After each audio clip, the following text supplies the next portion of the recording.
Assalamu alaikum wa rahmatullahi wa barakatuh. Welcome back to the classes on the Waraqat. It's been quite a while, but since Ramadan, in fact before Ramadan, but we will resume today inshallah.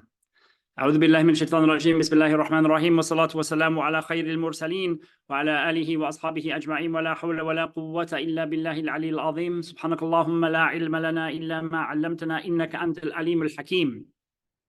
So those of you with long memories will remember that we were going through the various adilla shar'iyya and the various different categories of legal proof in the deen. And it was either the last lesson or the one before that we mentioned the third of the three major legal categories, legal proofs, the first being Quran and the second being Sunnah. The third one that we mentioned was ijma', was the consensus of the people of knowledge of the Muslims.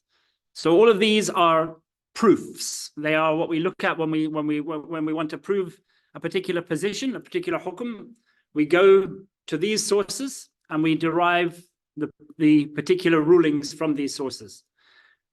There is a fourth category that we haven't talked about yet, and that is what we're going to talk about today, and that is what is called qiyas, or often this is translated as analogy. So today's lesson, we'll be going through the section of the Waraqat that deals with qiyas, with the topic of analogy. So the Musannif, rahimahullah, says, Bab al-Qiyas, the chapter on qiyas, on analogy. وَأَمَّا الْقِيَاسِ فَهُوَ الرَّابِعُ مِنْ أَدِلَّةِ الشَّرْعِيَّةِ. As for qiyas, this thing that we're calling analogy, this is the fourth of the types of shar'i, of legal evidence, the things that lead us towards the ahkam. وَهُوَ فِي اللُّغَةِ, linguistically, so as we've been going through the linguistic meaning of all of these categories, what they mean in terms of the original usage for which the language put that particular term, qiyas, and we're going to the technical meaning, the meaning that the people of this science, the ulama of this science, the usuliyun, use this particular term to mean qiyas. So linguistically, the linguistic meaning of qiyas is firstly taqdir, which is estimation, which is ascertaining the measure of something. So he says here, nahwu qist al-thawb, like I measured the thawb. I worked out the length, or I worked out the size of the thawb. So you might say, qist al-thawb bi-dhira', I measured out the cloth by means of a yardstick, so I could get a measure for the cloth. So that's the first meaning, like measuring something. And then we get miqyas, meaning scales, the things by which things are measured. And it also has the meaning of tashbih, wa bima'na tashbih. And tashbih is something being compared to something else, something being comparable or similar to something else, or sometimes even the same as something else. Nahwu qawlihim yuqasu al-mar'u bil-mar'i. A man is comparable to a man. So the way this might be used, you might say, yuqasu Zaidu bi Umar fi tulih. Zaid is like Umar when it comes to his height. In other words, he's a similar height to Umar.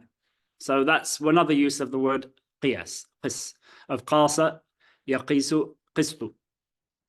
وَأَمَّا فِي الْإِسْتِلَاحِ, as for the technical meaning of this word amongst the people of usul, فَهُوَ رَدُّ الْفَرْعِ إِلَى الْأَصْلِ بِعِلَّةٍ تَجْمَعُهُمَا فِي الْحُكْمِ. So there are four things that are mentioned here, and these are known as the four pillars or the four essential elements for a qiyas to take place. He says, فَهُوَ, qiyas is raddu, returning, literally, the far', which literally is a branch, but it means the new case, the unknown case, the case for which no ruling exists in the Quran or the Sunnah or the ijma'. So that's the far'. Ila al-asl, back to the original case, the case for which a ruling does exist in either the Quran or the Sunnah or the ijma'.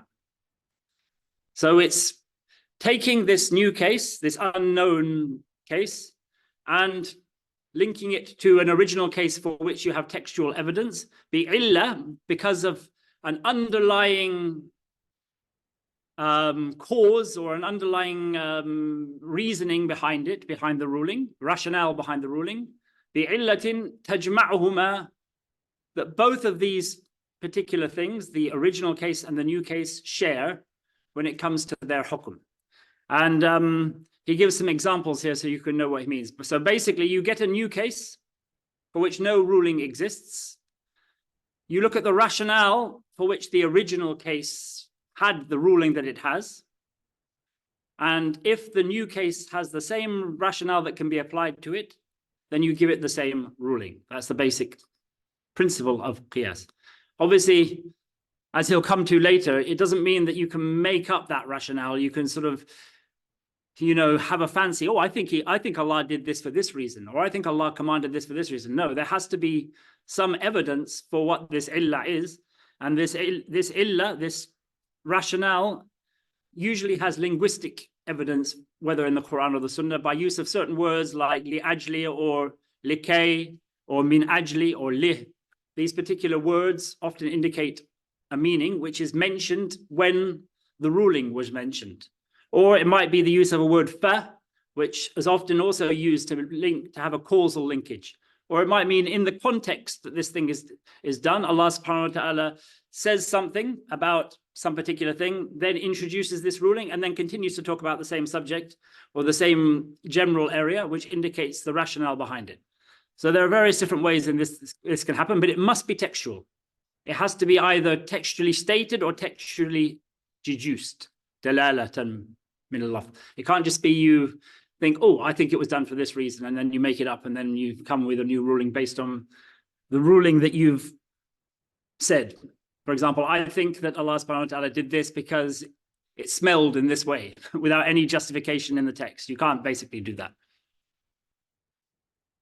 وَمَعْنَى رَدُّ الْفَرْعِ إِلَى الْأَصْلِ جَعْلُهَا رَاجِعًا إِلَيْهِ. So when Allah subhanahu, when he says here in the thing, raddu, returning, pushing back the far', the new case, إِلَى الْأَصْلِ, to the original case, it means making it go back to and be equal to musawiyan lahu fil hukm. Making it go back to, in other words, take on, wa musawiyan lahu, the same, and being the same as the original case when it comes to its ruling, fil hukm. Taqiyas al-urzi al-burri fil riba. So the example he gives here is rice and wheat. Now the hadith that talks about riba does not specifically mention rice. It mentions that there is riba, which you are not allowed to exchange wheat for wheat, except hand for hand, in the same transaction, the same amount, hand for hand. So you can't. I couldn't give you 2 kilos of wheat for 1 kilo of wheat. I couldn't give you 2 kilos of wheat today in exchange for 2 kilos of wheat tomorrow. It has to be hand to hand and of the same amount. This particular ruling, when it comes to riba of wheat, what about, you might say, what about barley? Well, barley is also mentioned in the original, but let's say, what about rice here that he says? What's the ruling on rice? Is there riba in rice? Does the same rule that applies to wheat also apply to rice? So rice here is the far', the new case. Bur is the asl, the original case. The ruling here is that there is riba in it. So what we need to find out now is whether there is a shared illah, a shared rationale behind that rice shares with wheat. Can they be considered to have the same reasoning behind them? So how do we find this out? We look at the reason why riba exists in wheat. So he says, لِلْعِلَّةِ الْجَامِعَةِ بَيْنَهُمَا, based on the rationale that exists between them. وَهُوَ الْإِقْتِيَادِ. They both share the same rationale, which according to Imam Malik was the fact that both of them they have this quality of iqtiyad. In other words, they provide qut, they are a staple, they are something that provides sustenance for the human being. Well, iddikhar, and they are something that is storable, that is long-lasting, that you can put aside for the winter, that you can survive on the whole year round. So that's wheat. You don't have to eat. It's not like a fresh fruit that you have to eat immediately, for example. It can be set aside and then you can eat of it throughout the year. So these types of substances, that fulfill these conditions, you can sustain your life on it and they can be stored away. If a substance fulfills that rationale, then it has the same ruling of wheat. And rice fulfills that rationale, so it shares the same thing. So the same ruling of riba applies to rice as applies to wheat. وَكَوْنُهُ مَطْعُومًا in the Shafi'i. Imam Shafi'i here considered the illah, the rationale that lay behind wheat having riba in it, to be slightly different to the rationale that Imam Malik said. Imam Malik said it had to meet these two conditions. Imam Shafi'i said it simply had to be something that was eaten. But again, they both share that quality. You eat rice and you eat wheat. Aqsam al-qiyas. So the different types of qiyas, the different categories within qiyas. وهو أي القياس ينقسم إلى ثلاثة أقسام. Qiyas can be divided up into three different types, three different categories. Qiyas illa, qiyas dalala, wa qiyas shibh. So these are the terms he uses to describe these three. He says the first one, فَقِيَاسُ الْعِلَّةِ. We might call that, say, a causal qiyas, causal analogy. وَهُوَ الْقِسْمُ الْأَوَّلِ. This is the first category. مَا كَانَتِ الْعِلَّةُ فِيهِ مُوجِبَةٌ لِلْحُكْمِ. So he's divided up into levels of strength here, basically. The three different types of qiyas are the first one, which basically makes the ruling obligatory once this illa is, is present in this particular thing. So in this particular category, the ruling automatically follows from the qiyas being made. You can't escape it. He says muqtadiyatun lahu. In other words, it follows on from it. It makes it obligatory. بمعنى أنه لا يحسن عقلا تخلف الحكم عنها. What he means is that it doesn't make any sense rationally for the ruling to not apply. For the ruling to not apply in this particular case. ولو تخلف عنها لم يلزم منه محال. Now he mentions these next few lines here to differentiate between illa and sabab. If you remember before, we talked about something called a sabab, which is something that has to be present. If it is not present, the ruling is not present. And if it is present, the ruling becomes present. And we gave an example, I think, of that a few classes ago, like about the Maghrib prayer. The Maghrib prayer has a sabab. That sabab is the sun setting. If the sun has not set, Maghrib is not obligatory. If the sun has set, then Maghrib is obligatory. So that's basically what a sabab is. He's saying this is not a sabab. So it doesn't necessarily follow that if the ruling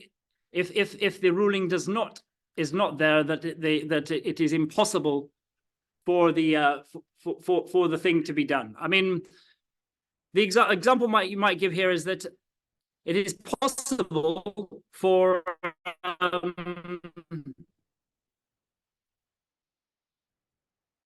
intellectually possible that the ruling doesn't apply. Is when you Allah subhanahu wa ta'ala says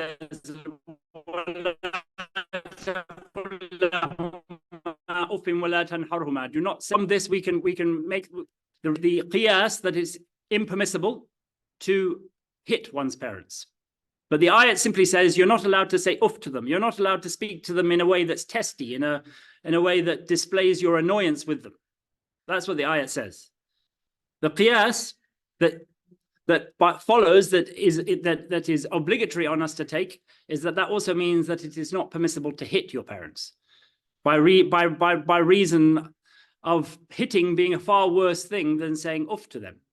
But that's not 100%. It's not impossible that that's not the case, intellectually speaking. It's not completely impossible. It is intellectually possible, although highly unlikely, that Allah is simply saying that uff is haram, but striking one's parents wouldn't be. But that does not make any sense whatsoever. So it's not the same as a sabab. It doesn't mean that the fact that when this thing is not existent, the ruling cannot possibly be the opposite. So I mean, it's a slight difference, but I mean he simply wants to make the point that it's not exactly the same as the sabab here. So he says here, وَلَوْ تَخَلَّفَ عَنْهَا, if the ruling is not applicable to it, that does not mean that it is impossible. كَمَا هُوَ شَأْنُ الْعِلَلِ. In other words, that does not mean that it is not the case, as is the case with the ilal al-shar'iyya, as is the case with the legal ilal. Because basically the word illa and the word sabab can mean the same thing. A sabab, though, is strictly used to refer to the ibadat, because we don't usually rationally have thoughts about why an ibad, you know, for example, sumu li ru'yati. When the Messenger of Allah sallallahu alaihi wasallam says fast, li, which is usually a word that indicates illa, cause, li ru'yati, on the basis of seeing it. But you can't say that the simple act of seeing the moon is the illa behind fasting. It is not the reason we fast. It is the cause of us fasting. It is not a rational reason for fasting. It is not an intellectual reason. It is simply something in the world that happens, that Allah has caused to happen, that indicates the starting point for the fast. So basically, the point is that every sabab is an illah, but not, or every illah is a sabab, but not every sabab is an illah. So there is a slight difference between them. وَلَيْسَ الْمُرَادُ الْإِيجَابُ الْعَقْلِ. So he stresses this point. He says the thing that is mentioned here is not that it is intellectually necessary that has to follow. بمعنى أنه يستحيل عقلا تخلف الحكم عنها. Meaning that it is intellectually, rationally impossible for the ruling to not apply. That's not what we're saying here. We're not talking about impossibilities here. We're talking about something simply by reason of it being unreasonable intellectually, not impossible intellectually. وذلك قياس تحريم ضرب الوالدين. That is like the qiyas of it being impermissible to strike one's parents, based on the ta'fif, on the abuse doing harm, based on the al-ta'fif, which is the saying uff. So in this particular case, the asl is ta'fif, saying uff.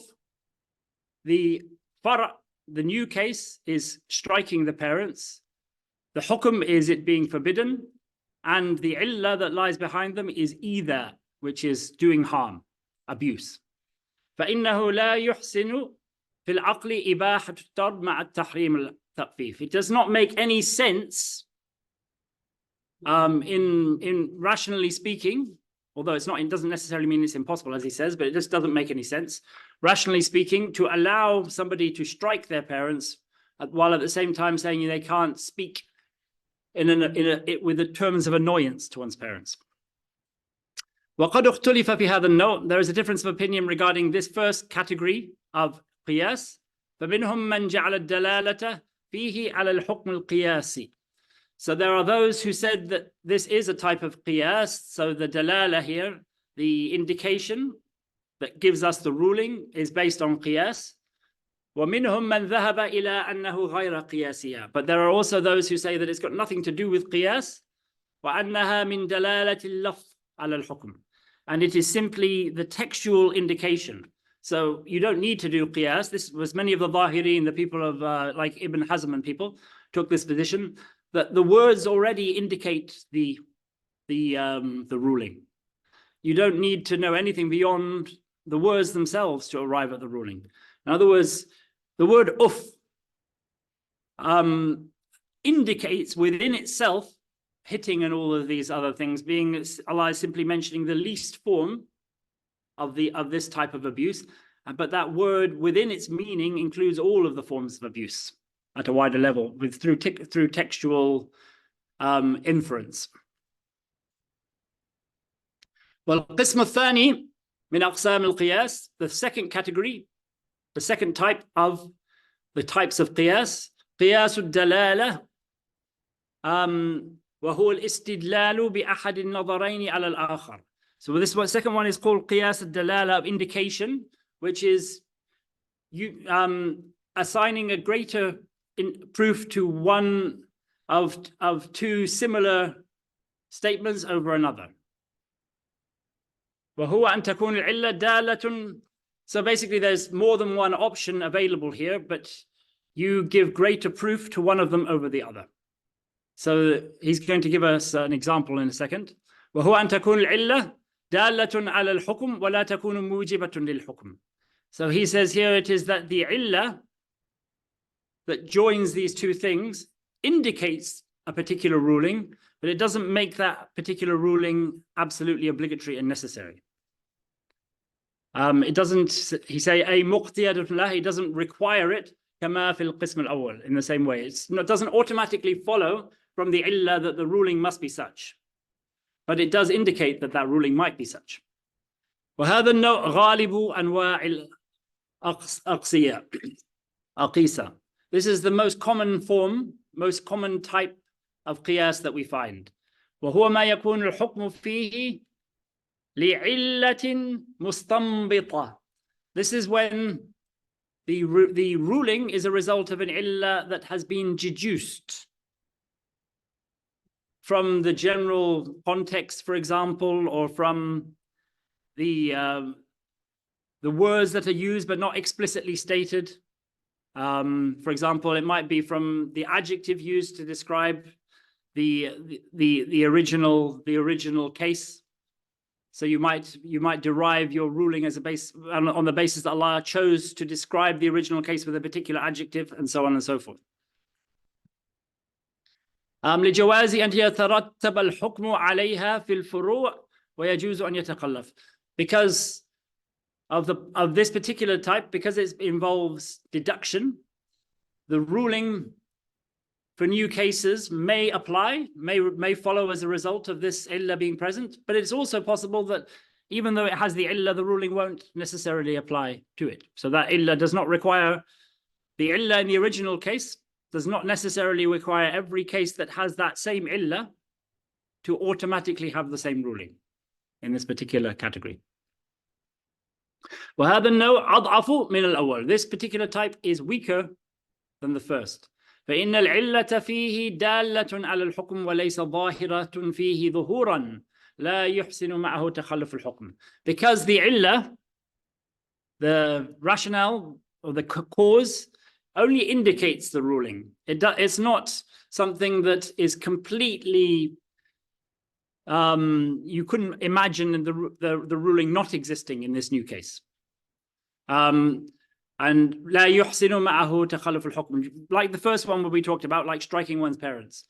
It wouldn't make any sense to you if you thought about it, that you can Allah will be allowing people, after telling them to act well to their parents, and after then saying that you shouldn't say uff to them, it would not necessarily it wouldn't make any sense rationally to say, but then it's okay for you to go and beat your parents.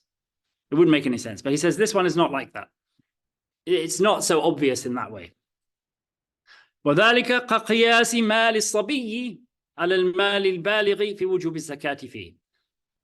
The example of this is like the qiyas that we make, the Malikiyah, but it's actually different in other madhabs, that a child who has wealth has to pay zakat on that wealth in the same way that an adult who has wealth has to pay zakat on the wealth. So the mal al-sabi, the wealth of the child, is the fara, is the new case, which is not explicitly mentioned in the original sources. The mal al-baligh, the adult's wealth, is explicitly mentioned. The mukallaf, the person who is above the age of puberty. So al-sabi, we might say similarly to a child, is somebody who is mentally insane, or of that in those categories where he's not considered mukallaf. So the zakat is an act of ibadah. Ibadah, generally speaking, are only obligatory on the people who are mukallafin. So the people who are mukallafin are those who have reached the age of puberty and who are mentally well. So then the question is asked: if zakat is one of the acts of ibadah, and it is on wealth, are we taking it to mean because it's an act of ibadah that it's only obligatory on adults? Or are we taking the position that it's also obligatory on children because it's on the wealth rather than specifically only on the person? Because of the fact that Allah subhanahu wa ta'ala, there was a reason behind it being on wealth, and that was when the wealth was, as he says here, malun nam, wealth that has the capacity to grow. Wealth that's not just purely stagnant. So here you might talk about, livestock or crops or even money, which has the capacity to grow through trade and all those types of wealth. Those meet this particular characteristic. So if a child has those particular types of wealth, then we take the position based on them both having that shared illah of having wealth that has that capacity to grow. And it's because of that capacity to grow that Allah subhanahu wa ta'ala declares, gives zakat on it, that zakat is payable on the wealth of children. But he says here, وَيَجُوزُ أَنْ يُقَالْ, but it is also permissible to say, لَا يَجِبُ فِي مَالِ الصَّبِيِّ, that it is not obligatory for a person who is under the age of puberty to pay zakat.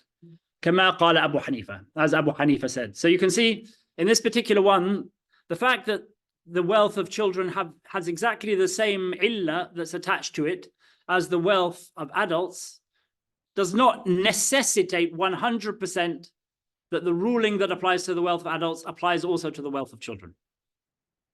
It's not the same as the first category, where it does follow that the ruling attached to speaking badly to one's parents applies also to striking one's parents. It follows 100%. And there's no disagreement amongst the scholars about that. It's mujiba, it makes it obligatory. But here there is disagreement. It might do, but also it might not. So the fact that they share that illah does not necessitate that the ruling has to transfer. This is the second category. And this is also one of the categories that, the Zahiriyya disputed about, because basically they almost took the position that difference of opinion was almost not acceptable. That Allah subhanahu wa ta'ala in his book, وَمَا فَرَّطْنَا فِي الْكِتَابِ بِشَيْءٍ, we have not omitted anything from the book. And he says, الْيَوْمَ أَكْمَلْتُ لَكُمْ دِينَكُمْ, today I've completed my deen for you. They took that to mean that every single ruling is set in stone and is either mentioned explicitly or it is basically mentioned explicitly, so there can be no difference of opinion. Everything is set already. That was one of the positions that Zahiriyya basically took. Whereas we say that when Allah subhanahu wa ta'ala says that, he means that all of the tools that we need and all of the illahs that we need for these things are all present in the Kitab and the Sunnah. That's what we take that to mean. That means we don't have to guess reasoning behind every situation. The tools of ijtihad are there for us if we go to these original sources. والقسم الثالث من أقسام القياس, the third category of the categories of qiyas is qiyas al-shibh, the qiyas of likeness, literally, or doubt. وهو الفرع المتردد بين أصلين, أو قياس الشبه, which is the فرع المتردد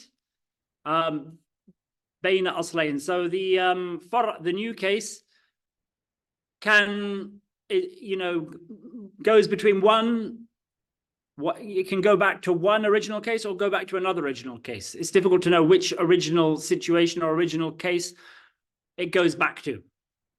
So the new case, and he's going to give the example in a moment of a slave that is murdered, could either go back to one original case, which when Allah subhanahu wa ta'ala talks about human being being murdered, or can go back to another case when Allah talks about destruction of property. So it can go back to both these two cases. So you don't know exactly which one it is. فَلْيَلْحَقُوا بِأَكْثَرِهِمَا شِبْحًا. So it goes back to the one that it resembles the most strongly. He says, كَالْعَبْدِ الْمَقْتُولِ. So this is the example I just mentioned, like a slave who is killed or by somebody else. فَإِنَّهُ مُتَرَدِّدٌ فِي الضَّمَانِ. When it comes to the financial liability for the killing of that slave, how much a person has to pay if a person kills that person, how much liability he takes on. بين الإنسان الحر, between a free human being, من حيث إنه آدمي, based on the shared illah that both the slave that is killed and the free human that is killed are both human beings, are both Adamis. وبين البهيمة من حيث إنه مال. Or we take the position that the slave is more like livestock or horses or any other type of creature of that sort. من حيث إنه مال, based on the position that a slave is something which is wealth, which is property, which is owned. And he says here, with respect to the position of Imam Malik, وَهُوَ بِالْمَالِ أَكْثَرُ شِبْهًا مِنَ الْحُرِّ. We take the position that a slave, the resemblance that a slave has to property is stronger than the resemblance it has to a free person. بِدَلِيلِ أَنَّهُ يُبَاعُ وَيُورَثُ. And the proof we have of that, the evidence we have for taking this position, is that slaves can be sold, slaves can be inherited, slaves can be turned into waqfs, وَيُوقَفُ, وَتُضْمَنُ أَجْزَاؤُهُ, and the various different parts of a slave can be, a person can be financially liable for them, بِمَا نَقَصَ مِنْ قِيمَتِهِ, when that particular part of the slave detracts from its value. So, for example, if a slave's hand is chopped off, the slave's value decreases, and the person who did that to the slave will be financially liable for what he did to that slave if it was, say, deliberately done. And you have the other situation of, a slave being made pregnant by somebody. They had the financial liability for lessening the value of that slave by means of that pregnancy. فَيَلْحَقُ بِهِ. So that means by this that we take the position that the qiyas we take for a slave is that a slave goes back to the asl of property, and so it shares the rulings that relate to property. So it connects to it, it is attached to it. وَتَضْمَنُ قِيمَتُهُ. So then the person, in this case when he's killed the slave, has to pay back, becomes financially liable for the value of the slave, whatever the slave's market value was. وَإِنْ زَادَتْ عَلَى دِيَةِ الْحُرِّ. Even if that value, the market value of that slave, is higher than the diya, than the blood money of a free human being. So that was 100 camels. If this slave was valued higher than 100 camels or 1,000 dinars, then the person would have to pay back that extra sum. Say the slave's value was 2,000 dinars and the diya was 1,000 dinars. You would have to, if you killed the slave, pay back 2,000 dinars because of the value rather than 1,000 dinars for the blood money, for accidental killing of the slave. وَهَذَا النَّوْعُ أَضْعَفُ مِنَ الَّذِي قَبْلَهُ. This particular category is again weaker than the one before it. So each one was weaker than the previous one. وَلِذَلِكَ اُخْتُلِفَ فِي قَبُولِهِ. And as a result of that, there is a difference of opinion about whether this type of qiyas is even valid, whether it can be accepted. وَلَا يُصَارُ إِلَيْهِ مَعْ إِمْكَانِ مَا قَبْلَهُ. So he adds, so you cannot utilize this particular form of qiyas. It cannot become, you cannot go to it مَعْ إِمْكَانِ مَا قَبْلَهُ, when either of the two previous forms of qiyas are possible for you to do. So this one is you look to see if you can make the first type of qiyas. If that's not possible, then you go to the second type of qiyas. If that's not possible, then you go to this final type of qiyas. Wallahu a'lam, and Allah knows best. Arkan al-qiyas. So I mentioned this briefly earlier, the 4 different pillars of qiyas. Arkan al-qiyas arba'a. The pillars of qiyas are 4. Al-far', the new case. This was referred to by Mu'adh ibn Jabal radiallahu anhu, when the Messenger of Allah sallallahu alaihi wasallam sent him to Yemen, and he was asked by the Messenger of Allah what he would do and how he would judge between people. He mentioned that they would judge by them according to the Quran and Sunnah, And when they had unknown cases, which would be the far', they would judge them by means of comparing them to the known cases, which are the asl. So we can call a far' an unknown case, a case for which no precedent exists in the Quran and the Sunnah. Al-far' wal-asl, the original cases, wal-illa, the rationale, the cause, the reasoning behind the ruling, wa hukm al-asl, and the original ruling, al-maqisi alayha, upon which the qiyas is being made. وَلِكُلِّ وَاحِدٍ مِّنْهَا شُرُوط. Every single one of these pillars has its own preconditions and requirements attached. وَمِنْ شَرْطِ الْفَرْعِ, starting with the far', the new case, one of the conditions attached to it, أن يكون مناسبا للأصل, that it is comparable, that it resembles the original case, that the same sorts of, it is the same type of thing. So it is similar to it, and you can see you can see how a comparison can be drawn. في الأمر الذي يجمع بينهما للحكم. So it's comparable to it in terms of the illah, the matter upon which the ruling is being made. You can see, for example, the one he gives here and mentions in a moment is nabidh, which is a type of drink where you would ferment, you would leave dates in water and leave them to ferment. And eventually they would turn alcoholic, and you create this alcoholic beverage called nabidh. This makes a person drunk. So it shares that quality of being alcoholic with khamr, which is wine, which is the liquid that's made from grapes and then left to ferment.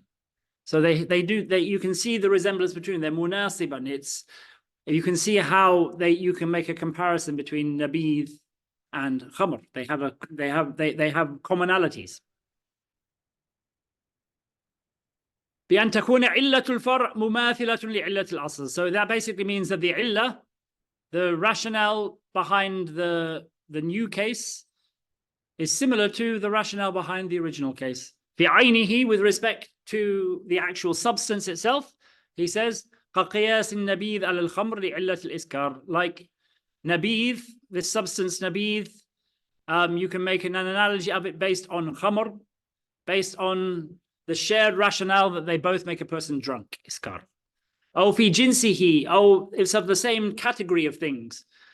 So it's not a different substance, but maybe it's within a substance, but it's of the same category of types of things of that substance or of that thing. كقياس وجوب القياس في الأطراف, like the qiyas of qasas, which is retaliation, being obligatory for atraf, which are the parts of the body, based on the qiyas that is mentioned in the Quran of the retaliation for a nafs, for a life. So basically, atraf would mean if you knock out somebody's eye, or you cut off their hand, or you break their leg, or anything like that. Is there qasas? Can a person demand to do the same thing to you? If I break your leg, like an eye for an eye. So yes, basically he's saying Allah subhanahu wa ta'ala mentions the qasas for killing of a person, and so that they can demand the killing of you. The same thing applies to atraf based on qiyas. It's a similar category because both are jinaya, somebody going beyond and doing a crime against you, or sort of harming you in that sense. They are all categories of jinaya, or like a crime in which injury is inflicted. وقد يقال بأنه يستغني عن هذا الشرط. It's also said that there's no need whatsoever for mentioning this particular condition, because when he gave his definition for qiyas, his haddul qiyas, he said رد الفرع إلى الأصل علة تجمعهما في الحكم. He already said this. He said the new case going back to the old case, going back to the ruling of the old case, based on an illah, based on a cause that they both share. ومن شرط الأصل, So the first was the conditions attached to the new case. This is the conditions attached to the original case. ومن شرط الأصل أن يكون حكمه ثابتا بدليل متفق عليه بين الخصمين. So actually he's speaking here about a specific instance, because this qiyas can be used for rulings of the deen, but it can also be used when a person has a dispute with another person in front of the qadi. If the qadi wants to make a ruling, he can also use qiyas to arrive at the ruling to resolve the dispute between two people. So he says here, one of the conditions of the original situation, of the original case, is that its ruling is thabit, is established, bidalil, by a piece of evidence, muttafaqun alayhi bayn al-khasmayn, that both the parties in the dispute agree to. They both agree upon the original ruling on the original case. بأن يتفقا على علة حكمه. They both agree upon the rationale for the ruling in the original case. ليكون القياس حجة على الخصم. They both need to agree on that original case and on the reasoning behind the ruling existing in the original case, so that that qiyas can then be a hujjah, can then be a proof against the disputant in this particular dispute. So in order for it to be a proof, if he says, no, that's not the reason at all, then how can that be a proof against him? So they both need to agree first, and then you can say, okay, you've agreed that this was the reason for the ruling in that particular case. Well, this case is exactly the same. In this way, in this way, in this way, so the ruling must be the same. فإن كان حكم الأصل متفق عليه بينهما ولكن لعلتين. If the original ruling of the riba on wheat, they both agreed to that, but they say it's for two different reasons. One says it's for the reason of whatever he comes up with, and the other one's, I mean, I'm not going to use that one because there's one specific reason that's agreed upon, whether it's being eaten or whether it's being stored and eaten. But I mean, whatever the case is, if they both say, yes, that was the ruling, but it was for, I say it was for this reason, and the opponent says, no, it was for that reason. Lam yasih al-qiyas. The qiyas is not valid. The qiyas here of the judge who's making the case. فَإِن لَمْ يَكُنْ خَصْمٌ. If there is no dispute, if this is not a dispute between two parties and a judge is making his ruling, فَالشَّرْطُ ثُبُوتُ حُكْمِ الْأَصْلِ بِدَلِيلٍ. The condition here is that the hukum of the original case is established بِدَلِيلٍ يَقُولُ بِهِ الْقِيَاسِ, is established by a piece of evidence from which qiyas can be established. In other words, a piece of evidence within which piece of evidence you can say this was the reason for the evidence, because the use may be of the word likay, or lih min ajl, or for the reason of, or bisabab, or fa, or whatever particular way it was established. It was established in the original case that this was, there was means of establishing the reason behind the original ruling. Then you can do qiyas. ومن شرط العلة أن تتردد في معلولات.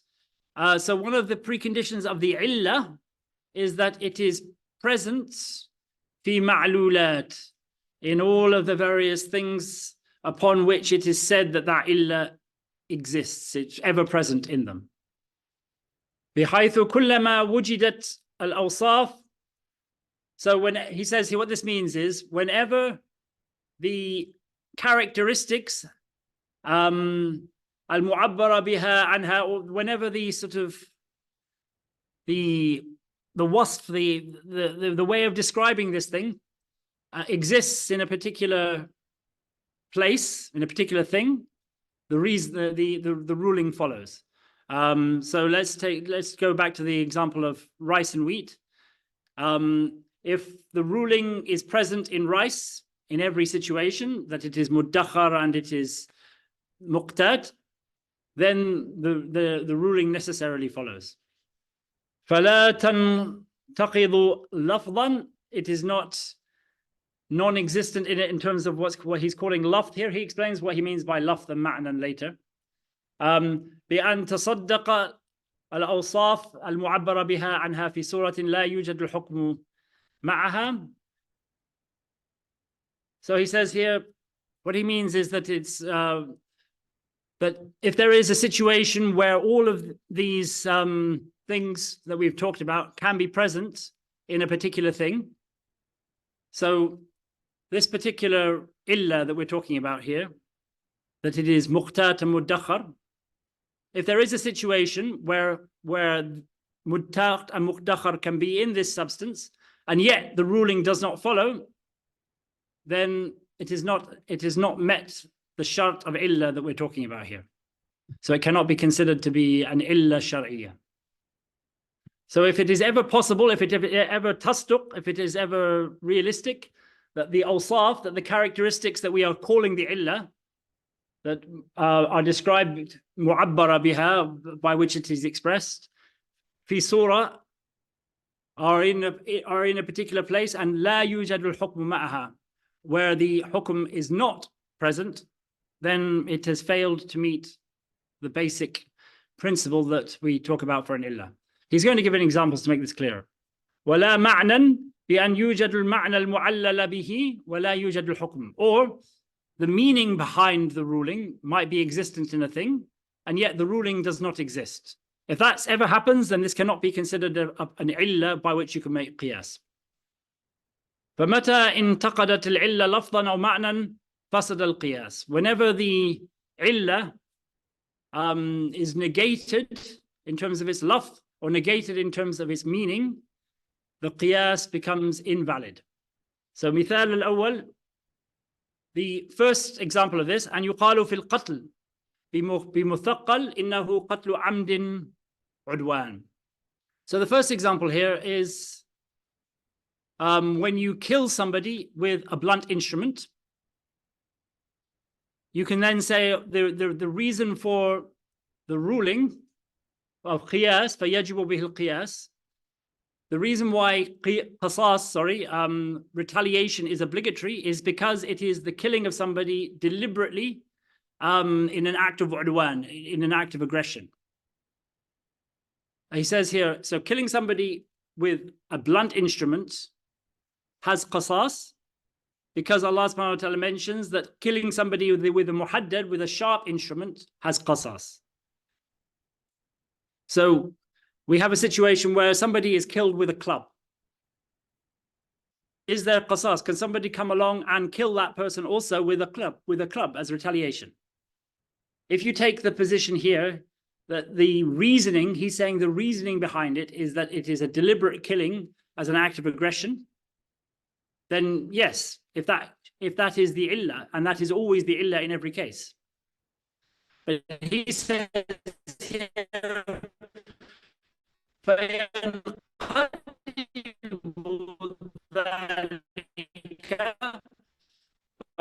that particular illah is a qatl udwan, it's an act of aggression, and yet in that particular case this ruling doesn't follow. Udwan and amd and deliberately exists when a father kills his son. But when a father kills his son, فَإِنَّهُ لَا يُوجِبُ الْقِصَاص. Qasas is not obligatory. In other words, it doesn't give the son the other sons the right to kill the father in the same way that he killed his son. مَعَ أَنَّهُ قَتْلُ عَمْدٍ وَعُدْوَانٍ. Despite that it's a deliberate act of killing and an act of aggression. And in the footnote here, he mentions, in fact, the position of Imam Malik is that it does. In this particular case, qasas can be visited on a father who kills his son in this way. So he says this is not a valid this is not a valid example for cancelling out that particular form of illah. Because the reason why he says this is the killing somebody with a blunt instrument, and people say that you can do qasas because you can do qasas for killing somebody with a sharp instrument because they share the same illah, which is it is done deliberately and with an act of aggression. But he says you cannot say that that is a valid illah, because there are other situations where that illah is present, but the ruling doesn't follow. So that's what he means here. And so maybe the example he gave is not strictly correct according to the position of Imam Malik, but it gives us what he means when he says this, that if this particular illah is present in any situation, the ruling has to follow. But here it doesn't. So then you cannot say that that is the illah. ومثال الثاني, the second example, the example of the second type, this is ma'nan in terms of meaning. أن يقال تجب الزكاة في المواشي لدفع حاجة الفقير, is when they say that zakat is obligatory on a person's livestock for the illah, for the reason of removing poverty, the poverty or keeping at bay the poverty of people who are poor, removing the needs of people who are poor. So he says that the illah here, some people claim for the zakat on livestock being there is for that reason. But he says there are other cases where you can say that illah is present, and yet this ruling doesn't follow. فيقال ينتقد ذلك, that particular illah does not apply, it is abrogated, it is annulled بوجود ذلك المعنى, by that meaning being present in other cases. وهو دفع حاجة الفقير في الجواهر. And you can say the same thing, for example, in precious stones, that you can give precious stones, and by means of giving precious stones, you can remove the needs of somebody who is poor. If you give them precious stones, it takes away their poverty, their need.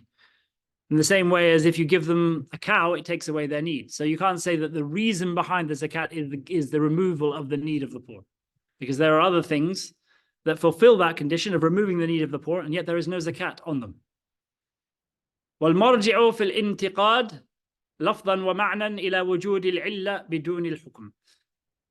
So basically, in terms of the illah being rejected, in terms of lafdan and ma'nan, in terms of specifically mentioning the word that links them, which is the first one, which is a muthaqqal and a muhaddad, or the meaning behind something. In terms of those being rejected, it is because that there are cases where the illah is present, but the ruling is not present. وإنما غاير بينهما لأن العلة في الأول لما كانت مرقبة من أوصاف متعددة. He says he only made a difference between this thing lafz and this thing ma'nan that he mentioned here, because the illah in the first is based on a number of different characteristics, more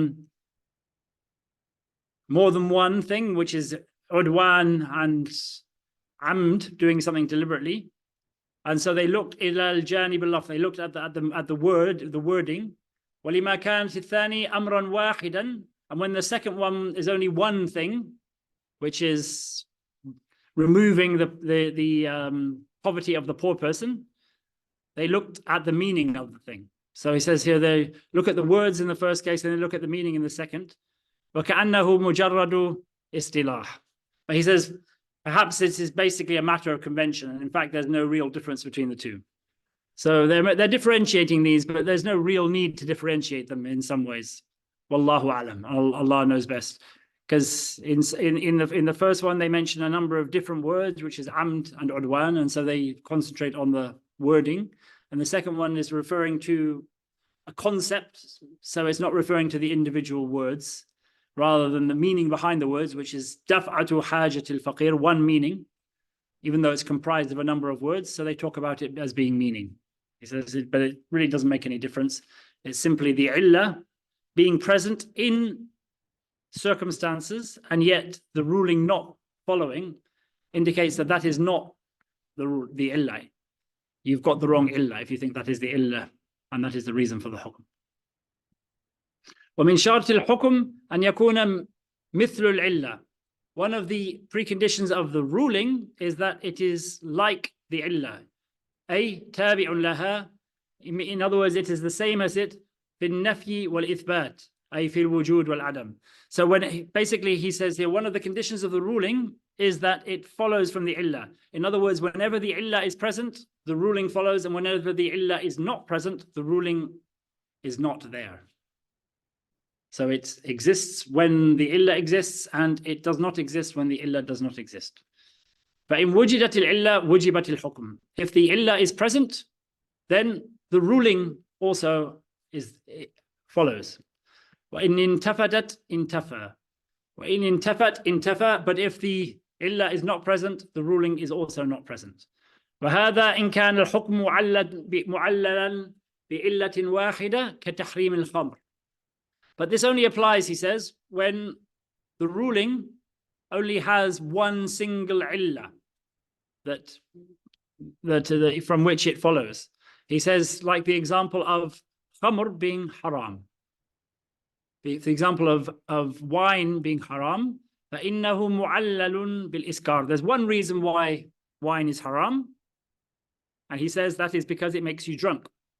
Ya ayyuhalladhina, Allah subhanahu wa ta'ala tells us, do not come to the prayer while you are drunk. This was one of the stages by which alcohol was made forbidden, indicating that the reasoning for the forbidding of alcohol was the fact that it made you drunk, that it covered over your intellect, so you were not able to be aware of what you're doing.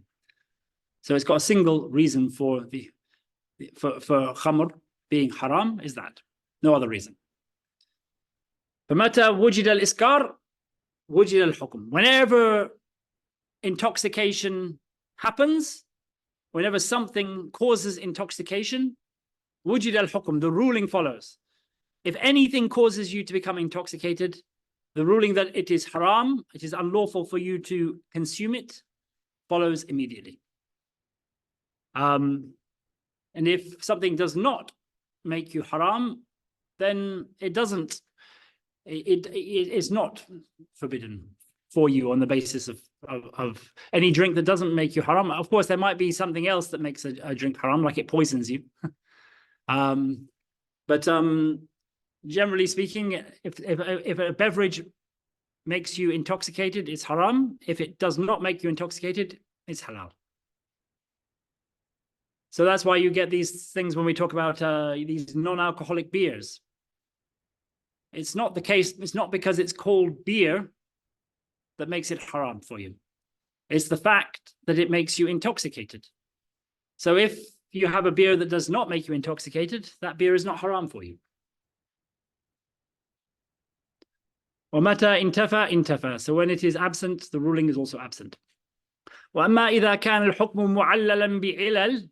But as for when the ruling is based on a number of different causes, a number of different rationales behind it, فإنه لا يلزم من انتفاء بعض تلك العلل انتفاء الحكم. If some of these illas, some of these reasons are absent, it does not necessarily follow that the ruling also ceases to be in effect. كالقتل. So he says here, with respect to killing somebody as a had punishment, or killing a human being. فَإِنَّهُ يَجِبُ. Killing somebody becomes obligatory بِسَبَبِ on account of a number of things, not just one. So ridda, leaving the deen. Zina, committing adultery. بَعْدَ الْإِحْسَانِ, after you have entered into become fully entered into a consummated marriage. So before you've entered into a consummated marriage, it's called fornication, and you are flogged a number of lashes, 80 lashes. But after that, then 100 lashes. But after that, after you have done this thing which is called ihsan, وَالشَّيْخُ وَالشَّيْخَةُ, as Sidna Umar mentioned, that what he said was originally an ayat of the Quran which was abrogated. I think we mentioned this a while ago in terms of its reading. After you have done ihsan, the had punishment becomes being stoned to death. So it's another way that you can be killed. وَقَتْلُ النَّفْسِ, you can also be killed or killing also becomes something which is allowed by the law for killing another human being. Al-ma'suma, al-mumathala, of the same category of you who is forbidden for you to kill. So that's referring to another free Muslim person. Wa tarku salah, and for leaving the prayer. Wa ghayru dhalik, and for other reasons. So the fact that a person has not committed ridda, but maybe he's done one of these other things. So the fact that he's not committed ridda, has not left the deen, does not necessarily mean that he can no longer be killed. If there's a number of reasons why a person can be killed. So he says here, the fact that the reason, which is for a person to be killed here, which is ridda, if a person has not committed ridda, that does not necessarily follow from that it's forbidden to kill him, because he may have done one of these other things, because there's a number of reasons that lead to that. So he says here, when there's a number of reasons that can lead to a particular outcome, the fact that a person has not done one of those reasons does not necessarily follow that the outcome is thus forbidden and thus can no longer apply. He must not have done all of the reasons. So we've almost finished this section. Ta'riful illah, the definition of this word illah. We've been talking about illah a lot. Wal illah hiya al-jaliba lil hukm.